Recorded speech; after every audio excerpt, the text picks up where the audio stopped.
Assalamualaikum warahmatullahi wabarakatuh. Rabbi billahi robba wa bi islami dina wa bi Muhammadin nabiyyi wa rasul. Perkenalkan, nama saya Suryanti dengan NIM 2022A1E017 jurusan Pendidikan Sejarah. Di sini saya akan menjelaskan tugas makalah pendidikan Pancasila yang berjudul Pancasila sebagai Pandangan Hidup Bangsa. Pembahasan pertama yaitu Pancasila sebagai pandangan hidup bangsa. Yang pertama, arti dari kata pandangan hidup satu bangsa. Sudah kita ketahui pada tanggal 28 Oktober 1928 kita telah menjadi satu kesatuan, yang artinya satu kesatuan dari berbagai ragam latar belakang seperti ras, sosial budaya, agama, suku, bahasa. Kita disatukan dalam satu bangsa ataupun negara. Tanpa pandangan hidup, satu bangsa akan terombang-ambing. Dengan pandangan hidup, satu bangsa dengan secara jelas mengetahui arah yang dicapai. Jadi, pandangan hidup satu bangsa adalah intisari dari nilai-nilai yang dimiliki bangsa itu dan diyakini kebenarannya, yang berdasarkan pengalaman sejarah dan yang telah menimbulkan tekad pada bangsa itu untuk mewujudkan kehidupan sehari-hari. Yang kedua, pandangan hidup bangsa Indonesia. Dalam pandangan hidup terkandung konsep dan dasar mengenai kehidupan yang dicita-citakan oleh suatu bangsa, terkandung pikiran yang dianggap baik. Oleh karena itu, pandangan hidup suatu bangsa merupakan masalah yang sangat asasi bagi kekokohan dan kelestarian suatu bangsa. Negara Republik Indonesia memang tergolong muda dalam barisan negara-negara lain di dunia. Bangsa Indonesia lahir menurut cara dan jalan yang ditempuhnya sendiri, yang merupakan hasil antara proses sejarah di masa lampau dan tantangan perjuangan dan cita-cita hidup di masa yang akan datang, yang secara keseluruhan membentuk kepribadian sendiri. Ketiga, Pancasila sebagai pandangan hidup bangsa. Manusia yang diciptakan oleh Tuhan Yang Maha Kuasa dikudratkan hidup secara berkelompok. Kelompok manusia itu akan selalu mengalami perubahan dan perkembangan. Kelompok ini semakin lama semakin membesar dan menjadi suku-suku bangsa. Tiap suku bangsa dibedakan oleh perbedaan nilai-nilai dan moral yang mereka patuhi bersama. Berdasarkan hal ini, kita dapat menyebutkan adanya kelompok suku bangsa seperti suku Minangkabau, Batak, Jawa, Flores, Sunda, Madura, dan lain sebagainya.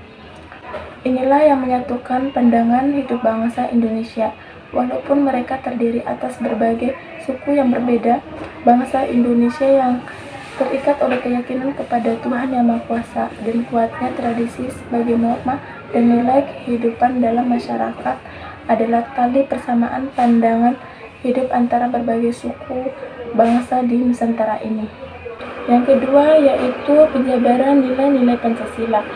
Dalam Pancasila terbagi menjadi 5 sila, yaitu yang pertama, sila pertama, ketuhanan Yang Maha Esa. Dengan adanya dasar ketuhanan, maka Indonesia mengakui dan percaya pada adanya Tuhan. Dasar ini menjamin kemerdekaan tiap-tiap penduduk Indonesia untuk memeluk agamanya atau kepercayaan, sebagaimana tercantum pada pasal 29 Undang-Undang Dasar 1945. Hal ini berarti bahwa seluruh warga Indonesia wajib menganut agama atau kepercayaan mereka. Dengan demikian, semua agama telah diakui di negara Republik Indonesia dapat bergerak dan berkembang secara leluasa. Sila kedua yaitu kemanusiaan yang adil dan beradab. Manusia adalah makhluk Tuhan dan Tuhan tidak mengadakan perbedaan antara sesama manusia. Manusia mempunyai hak-hak yang sama. Oleh karena itu, tidaklah dibenarkan manusia yang satu menguasai manusia yang lain atau bangsa yang satu menguasai bangsa-bangsa yang lain. Sila kemanusiaan yang adil dan beradab mengandung beberapa pengertian pokok. Di antaranya yang pertama, kemanusiaan. Kemanusiaan berasal dari kata amnesia, merupakan makhluk ciptaan Yang Maha Esa. Oleh Tuhan, manusia dikaruniai jasmani dan rohani. Yang keduanya merupakan satu kesatuan serasi yang sering disebut pribadi manusia. Yang kedua, adil. Adil mengandung arti objektif atau sesuatu dengan adanya. Misalnya kita memberikan sesuatu kepada orang lain karena memang sesuatu itu merupakan haknya, jadi kita tidak subjektif, tidak berat sebelah atau tidak dikasih. Yang ketiga, beradab. Beradab berasal dari kata adab, yang secara bebas berarti budaya. Dengan demikian, beradab berarti budaya. Sila ketiga yaitu Persatuan Indonesia. Dengan dasar kebangsaan atau nasionalisme, dimaksudkan bahwa bangsa Indonesia seluruhnya harus memupuk persatuan yang erat antara sesama warga, tanpa membeda-bedakan suku atau golongan, serta berdasarkan satu tekad yang bulat dan satu cita-cita yang bersama. Sila Persatuan Indonesia mengandung beberapa pengertian, di antaranya yang pertama persatuan. Persatuan berasal dari kata satu, yang berarti utuh, tidak pecah belah. Persatuan mengandung pengertian disatukannya berbagai macam corak yang beraneka ragam yang menjadi satu kebulatan. Yang kedua, Indonesia. Yang dimaksud dengan Indonesia ialah dalam pengertian geografi dan bangsa yang mendiami wilayah Indonesia. Sila keempat yaitu kerakyatan yang dipimpin oleh hikmat kebijaksanaan dalam permusyawaratan perwakilan. Dasar mufakat kerakyatan atau demokrasi menunjukkan bahwa negara Indonesia menganut paham demokrasi, berarti bahwa kekuasaan tertinggi atau kedaulatan untuk menganut negara dan rakyat yang terletak di tangan seluruh rakyat. Demokrasi Indonesia seperti yang tercantum dalam pembukaan Undang-Undang Dasar 1945 adalah demokrasi yang tercantum dalam Pancasila sebagai sila keempat dan dinamakan demokrasi Pancasila. Sila keempat ini mengandung beberapa pengertian, di antaranya yang pertama kerakyatan. Kerakyatan berasal dari kata rakyat, yang berarti sekelompok manusia yang mendiami suatu wilayah tersebut. Yang kedua, hikmah kebijaksanaan. Kebijaksanaan berarti suatu sikap yang dilandasi dengan penggunaan pikiran yang sehat, dengan selalu mempertimbangkan persatuan dan kesatuan bangsa. Yang ketiga, permusyawaratan. Permusyawaratan berarti suatu tata cara yang khas Indonesia untuk merumuskan atau memutuskan sesuatu hal yang berdasarkan kehendak rakyat, sehingga tercapailah keputusan berdasarkan mufakat. Yang keempat, perwakilan. Perwakilan berarti suatu tata cara untuk mengusahakan ikut sertanya rakyat mengambil bagian dalam urusan negara. Sila kelima yaitu keadilan sosial bagi seluruh rakyat Indonesia. Keadilan sosial adalah sifat masyarakat yang adil dan makmur. Kebahagiaan membuat semua orang bahagia, tidak ada penghisapan, tidak ada penindasan dan penghinaan, semuanya bahagia, cukup sendang dan pangan. Sila keadilan sosial bagi seluruh rakyat Indonesia mengandung beberapa pengertian, di antaranya yang pertama keadilan sosial.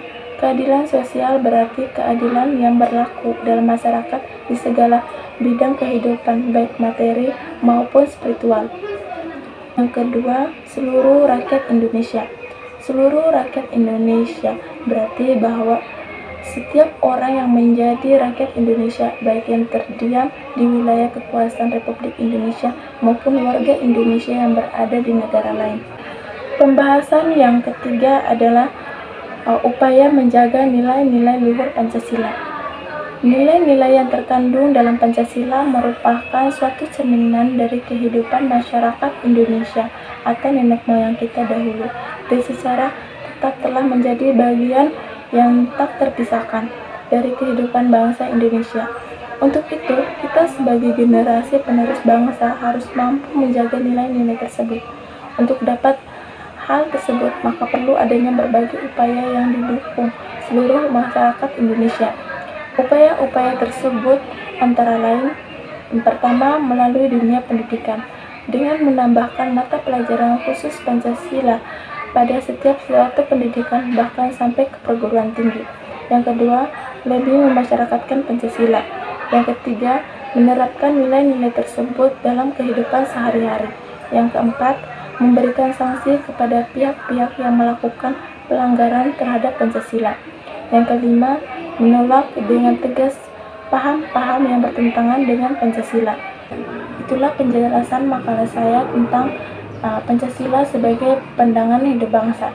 Jadi kesimpulan dari makalah ini yaitu Pancasila merupakan rumusan dan pedoman kehidupan berbangsa dan bernegara bagi seluruh rakyat Indonesia.